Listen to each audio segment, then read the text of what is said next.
Good evening, good evening. God bless you, God bless you. It is Friday. Oh my goodness, are we making it through this year? Gotta give God praise. Gotta give God praise. All right, all right. Listen, the word of the week that we've been talking about is trust. And as we do every Friday night, we either read a passage from a book, scripts from a play or movie, lyrics from any type of song. It could be gospel, it could be soul, it could be country, it could be rap, it could be anything. And we just want to change up and get their point of view from the words that we've been talking about throughout the week. Now, we've been getting our information all week long from the word because that's what we spill the tea on. We don't gossip, we spill the gospel, right? But on Friday, we get a little more relaxed environment, rooting the Warriors. I don't care if they win or lose. I love them. Okay. Okay. Anyway, and his wife love cooking. So anyway, what we're gonna do tonight, other than Roy, because Roy definitely will do what he always does. God bless you, Roy. Love you so very much. But tonight we're going to be taking a little passage out of what is called the Thin Book of Trust. The Thin Book of Trust. It's an essential primer for building trust at work. What you say, huh? All right. Let me tell you what it says. It says, "This is my summary." It's by Charles Feltman. And he says, "This is my summary of the Thin Book of Trust. And my notes are informal and tailored to my own interests at the time of reading. They mostly contain quotes from the book as well as some of my own thoughts. I enjoyed this book and would recommend you to read it yourself."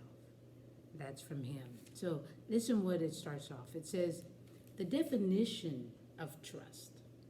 Trust is defined as choosing to risk making something you value vulnerable to another person's actions. When you trust someone, what you make vulnerable can range from concrete things such as money, a job, a promotion, or a particular goal, or less tangible things like a belief you hold, a cherished way of doing things, your good name, or even your sense of happiness and well-being.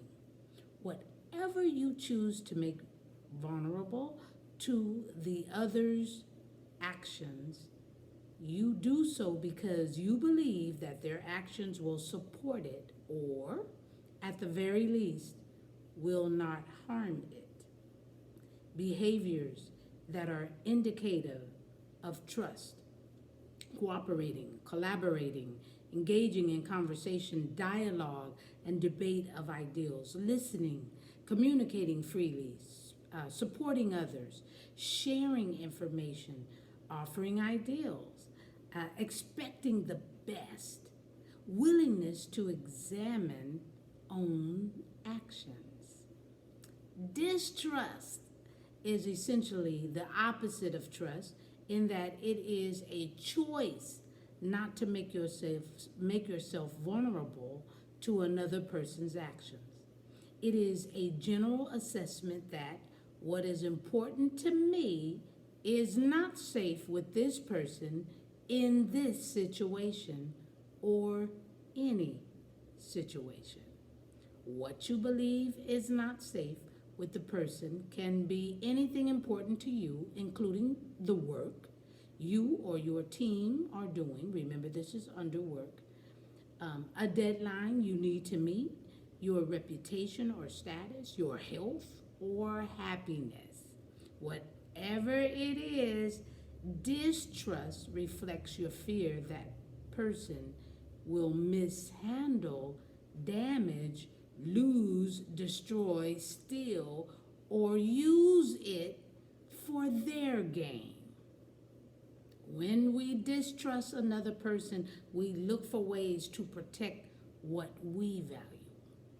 Behaviors of distrust, strategies people use to protect themselves is defending, direct attack, resisting, blaming, complaining, judging, avoiding and or ignoring, withholding information and ideals, expecting the worst, justifying protective actions based on distrust.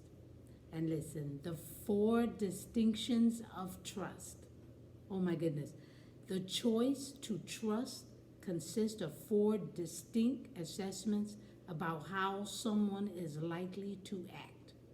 These assessments are sincerity, reliability, competence, and care. Together they define what we consider to be a person's trustworthiness. Through the assessment of these attributes, you can clearly identify what may be getting in the way of trusting others. We're going to stop right there. So yes, trust is definitely needed on the workplace or in the workplace, at home, in the church, friends, friendships, people you want to know better and to get to know close, having a relationship with. You should be friends first, meaning I need to be able to trust you, right? All right. Well, I'm just spilling the tea at 10 on Word at Night. Wow. You guessed it, sipping on my tea. I tell you, it's a good thing to trust the Lord. If you can't trust nothing, there is no greater trust than to trust the Lord and what he says. Let's pray. Gracious Father, we thank you for another opportunity to get here on Friday, but to think of you in all of your dealings with us.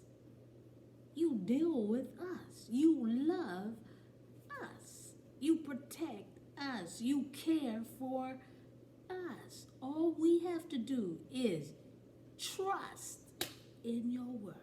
Trust that you love us. Trust that you got us. You always have. You always will. What we will do is observe your works. We trust you.